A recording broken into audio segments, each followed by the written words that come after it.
Very good morning to all of you students. जैसा कि हम लोग अपनी पुरानी टॉपिक को पढ़ते चले आ रहे हैं, उसी के रिगार्डिंग क्लास 12th का जो पहला चैप्टर था, यानी कि sexual reproduction in flowering plants, यानी पुष्पी पौधों में लैंगिक जनन। तो आखिरकार ये लैंगिक जनन होता क्या है? तो हम लोग इससे पहले की जो वीडियो थी, जो टॉपिक थी, उसको कवर करते आए और आपको कुछ बातें ये स्पष्ट कर दें कि जैसा कि आप एपीएस क्लासेस कुड़वार जब सर्च करेंगे तो वहाँ पर एक प्लेलिस्ट मिलेगी और उस प्लेलिस्ट में आप यहाँ पर माइक्रोस्पोरोजेनेसिस और मेगा स्पोरोजेनेसिस आप वहाँ से ज़रूर पढ़ लेंगे, देख लेंगे उसको, तो सारी बातें आपको समझ आ जाएगी। तो आज की जो चर्चा है वो बात होगी परिपक्व परागकोश की संरचना और उसके लेयर, यानी कि जो एंथर है, एंथर या हम कहें कि पॉलन सैक, तो जो परागकण बनते हैं जिस थैली में, आखिरकार वो इमेच्योर रहता है तो एंथर बोला गया, मैच्योर हो गया तो उसको क्या कहा गया? पॉलन सैक बोला गया। तो ये बातें कैसे स्पष्ट होंगी, इस बात पर हम लोग चर्चा करने वाले हैं। आपके सामने मैंने एक छोटा सा डायग्राम दिया है यहाँ पे कि इसमें जितनी लेयर हैं, जो बातें हैं परागकोश में, तो जैसे हम ये बात समझ पा रहे होंगे कि जो एंथर हमारा है, एंथर, तो ये जो स्ट्रक्चर बना हुआ है ये तो फ्लावर का, पुष्प का है, ये मेल पार्ट है भाई, ठीक है, मेल पार्ट, ठीक है, जिसको आप एंथर या पॉलन सैक बोलेंगे। पॉलन सैक जब इमेच्योर होता है, इमेच्योर, तब उसको आप बोलते हैं एंथर, और जब यही मैच्योर हो जाता है तब आप उसको बोलते हैं कि ये क्या है भैया? पॉलन सैक है, ठीक है। तो अभी प्रेजेंट टाइम पे हम बात कर रहे हैं परिपक्व यानी कि मैच्योर पॉलन सैक की जो संरचना है और इसमें लेयर कितनी है, यहां से क्वेश्चन काफी आते हैं, चाहे नीट का एग्जाम हो या बिहार का एस्टेट चल रहा है वहां पर, या हमारे बोर्ड के एग्जाम में मल्टीपल चॉइस क्वेश्चन में इसके लेयर से क्वेश्चन आते हैं। तो अब आप यहाँ पे ध्यान ये देंगे, सभी स्टूडेंट्स, सभी प्यारे दोस्त देखें, बात को समझें कि जैसा कि परागकोश जो होता है वो बाइलोब्ड होता है, नॉर्मली बाइलोब्ड होता है, यानी उसमें 4 चैम्बर होते हैं। तो हमने एक चैम्बर, जैसे 4 चैम्बर का मतलब ये हो गया कि नॉर्मल आपको स्ट्रक्चर कुछ समथिंग जब आप देखेंगे तो लाइक एज ऐसे ही आपको नजर आएगा ये स्ट्रक्चर, ठीक है। तो इस स्ट्रक्चर में मैंने केवल एक पोर्शन को लिया है, मान लीजिए कि मैंने इस पोर्शन को, यहाँ पर इतने पोर्शन को मैंने ड्रा किया है, इतने आप समझ पा रहे होंगे, ऐसे एक पोर्शन को, जो इस पोर्शन में यानी इस लोब में, इस थीका में जो सेल्स होंगी, जो लेयर होंगी, तो वही तो चारों लेयर में, चारों थीका में वही होगा, इसलिए मैंने केवल एक को ड्रा करके आपके सामने बताया है, ठीक है ना। तो एक चैम्बर को, तो ऐसे इस तरह से, तो आइए देखेंगे इनकी लेयर को और इनमें समझेंगे क्वेश्चन क्या कैसे बन पाता है। तो बात हमारी आप लोगों के सामने यहां तक आई, बात समझ पा रहे हैं? देखिए, जैसे जो परागकोश है यानी कि पॉलन सैक, तो पॉलन सैक जो है ये 4 मुख्य स्तर यानी कि 4 मुख्य लेयर होती हैं, मुख्य परत होती हैं, ठीक है ना, यानी कि इनको हम नॉर्मली सेल वॉल भी कह सकते हैं, कोशिका भित्ति बोलते हैं, ठीक है, क्योंकि प्लांट सेल है। तो अब इसमें हम क्रम से याद रखेंगे उन चारों लेयर का नाम, ठीक है, चारों लेयर का नाम। तो पहली लेयर जो सबसे आउटर मोस्ट लेयर होती है उसका नाम है इपीडर्मिस। क्या नाम भैया? इपीडर्मिस, जो आपको स्ट्रक्चर में दिख रहा होगा, ये आपकी फर्स्ट लेयर है इपीडर्मिस। दूसरी लेयर इपीडर्मिस के जस्ट नीचे इंडोथीसियम है, इंडोथीसियम, जस्ट नीचे आपको ये दूसरी लेयर नजर आ रही होगी। तीसरी लेयर जो है उसका नाम है मिडिल, मध्य परत, मिडिल लेयर, जो आपको नॉर्मली ये दिख रही है, यहां पर आपको इंडिकेट किया गया है। और जो चौथी लेयर आपके पास है उसका नाम टेपिटम है। टेपिटम, इससे क्वेश्चन खूब पूछा जाता है भैया, टेपिटम से। अब ये चारों लेयर हो गई सीक्वेंस। अब इसमें कैसे क्वेश्चन बनेगा कि भैया पराग कोश की सबसे बाहरी और सबसे आंतरिक लेयर कौन कौन सी है? तो सबसे बाहरी लेयर का नाम एपिडर्मिस और सबसे अंदर की लेयर का नाम टेपिटम है। फिर दूसरी या चौथी पूछ ले, कोई भी मतलब क्वेश्चन, आप ये सीक्वेंस भैया याद रखिएगा। सबसे बाहर की लेयर एपिडर्मिस और दूसरी लेयर एंडोथीसियम, तीसरी मिडिल लेयर और चौथी जो है वो टेपिटम है।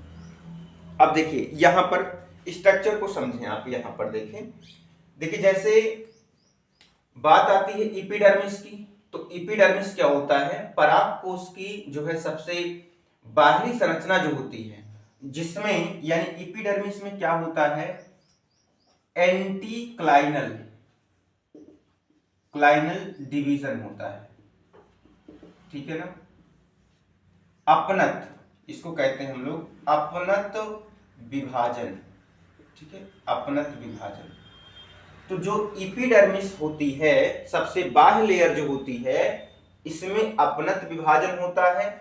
और ये एंटीक्लाइनल डिवीजन का मतलब ये हो गया कि ये हमेशा सिंगल लेयर इस तरह से ग्रो करती हैं, ऐसे ग्रो करती हैं, ठीक है ना, लंबाई में ऐसे एक सिंगल लेयर बनाती हैं। तो इस तरह के विभाजन को अपनत या एंटीक्लाइनल डिवीजन कहते हैं। तो आपको ये भी बातें समझ आनी चाहिए, ठीक है। तो एपिडर्मिस में क्या होता है? सिंगल लेयर होती हैं और ये अपनत विभाजन करके अपनी संख्या में वृद्धि करती हैं। तो ऐसे ही ये देखिए यहां से ये सबसे बाहर वाली लेयर जो आपको नजर आ रही है, ये जो, तो मतलब ये लेयर आपको यहां से इंडिकेट किया गया है। तो ये लेयर जो है क्या है भाई? आपकी एपिडर्मिस है, जो सिंगल लेयर में है। और इसमें कौन सा डिवीजन हुआ है? एंटीक्लाइनल डिवीजन होता है। तो यहां से भी क्वेश्चन बनते रहते हैं। अभी आप कंटिन्यू हमारे साथ बने रहें, यहां पर काफी अच्छे क्वेश्चन आपको मिलने वाले हैं इस टॉपिक से। तो दूसरी बात आती है इंडोथीसियम की। अब ये इंडोथीसियम, ये भी भैया कैसी होती है? एक परत की होती है, सिंगल लेयर होती है, ठीक है ना। ये भी कैसी होगी? सिंगल लेयर होती है। और सिंगल लेयर के साथ एपिडर्मिस से कुछ बड़ी होती हैं, एपिडर्मिस से कुछ बड़ी कोशिकाएं ये होती हैं। जैसे आपको ये रेड कलर में दिखाया गया है, ये इंडोथीसियम सिंगल लेयर ये भी हैं, बट ये क्या है? एपिडर्मिस से कुछ बड़ी होती हैं, ठीक है, जो जस्ट बिलो किसके? एपिडर्मिस की होती हैं, ठीक है। यानी कि जब ये इमेच्योर, अगर ये इमेच्योर पॉलन सैक एंथर होता तो ये सब एक साथ मिले रहते, आप इनको अलग नहीं कर पाते। लेकिन जब मैच्योर हो जाते हैं तो सारी लेयर जो हैं अलग अलग आपको समझ आने लगती है, ठीक है। तो ये लेयर हो गई। और इसमें भी डिवीजन कैसा भी हो, जब सिंगल लेयर बना रहे हैं तो डिवीजन कौन सा होगा? एंटीक्लाइनल डिवीजन। बट मिडिल लेयर में आते हैं तो ये मिडिल लेयर कहां होती है? बिलो दी किसके? एंडोथीसियम के। अब ये जो मिडिल लेयर है इसमें क्लाइनल डिवीजन होता है, क्लाइनल डिवीजन होता है, ये काफी इंपॉर्टेंट है। यानी जिसको आप बोल सकते हैं परिणत विभाजन, ठीक है ना, परिणत विभाजन कह सकते हैं, ठीक है, क्लाइनल डिवीजन। अब क्लाइनल डिवीजन क्या होता है इसको समझें आप। क्लाइनल डिवीजन आखिरकार है क्या? तो क्लाइनल डिवीजन में क्या होता है कि जो लेयर जो ग्रो करती हैं, सेल में जो डिवीजन होता है वो लंबाई के साथ साथ नीचे से भी 2-3 लेयर इस तरह से भी ये बना सकती हैं।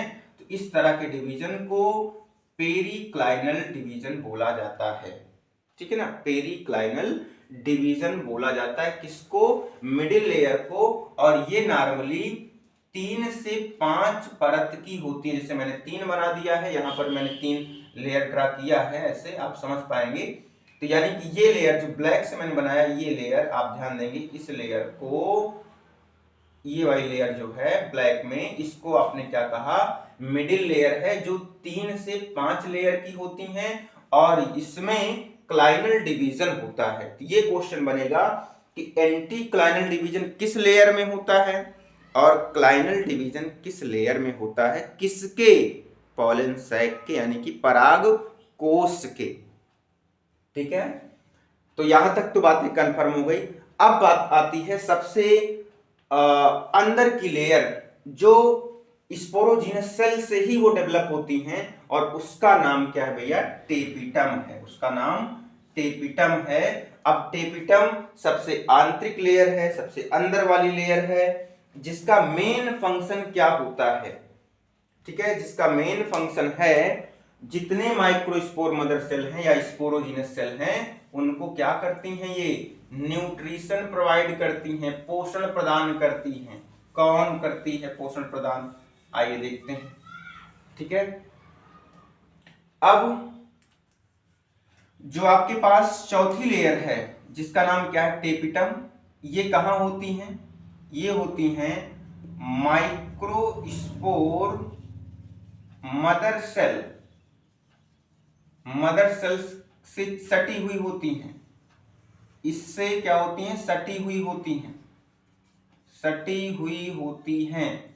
अब सटी हुई होती हैं तो इसका काम क्या है टेपिटम का, इसका काम है न्यूट्रिशन प्रोवाइड कराना। किसको पोषण देगी, ये माइक्रोस्पोर मदर सेल, या हम कह सकते हैं स्पोरोजीनस सेल्स को पोषण प्रदान करती हैं, जिससे वो आगे चल करके ग्रो करके डिवीजन करके पॉलन ग्रेन बना सके, परागकण बना सके। तो यानी इसके अंदर की ये जो सेल हैं ये, ठीक है ना। अब ये वाली लेयर आपको नजर आ रहा होगा, ये जो रेड कलर में अंदर बनाया गया, ये सिंगल लेयर ये भी है।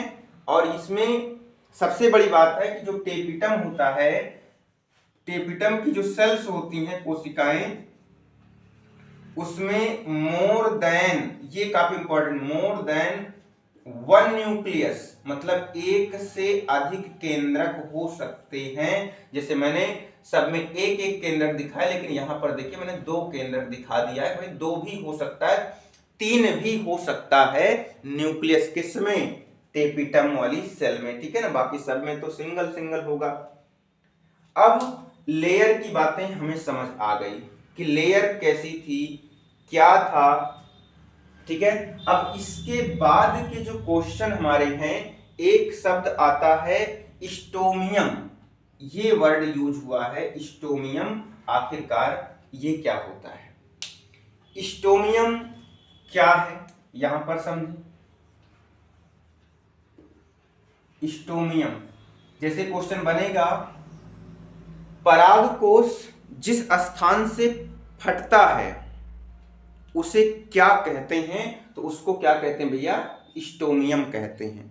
मतलब स्टोमियम के स्थान पर जो सेलवाल होती हैं, जैसे यहां पे दिखाया गया है, वो बिल्कुल पतली हो जाती हैं।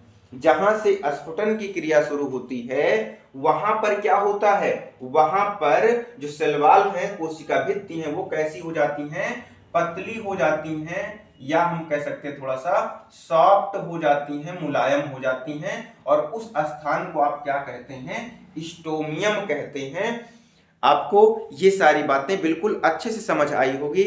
नेक्स्ट टॉपिक नेक्स्ट डे, आप इसको अपने दोस्तों में जरूर शेयर करें। धन्यवाद।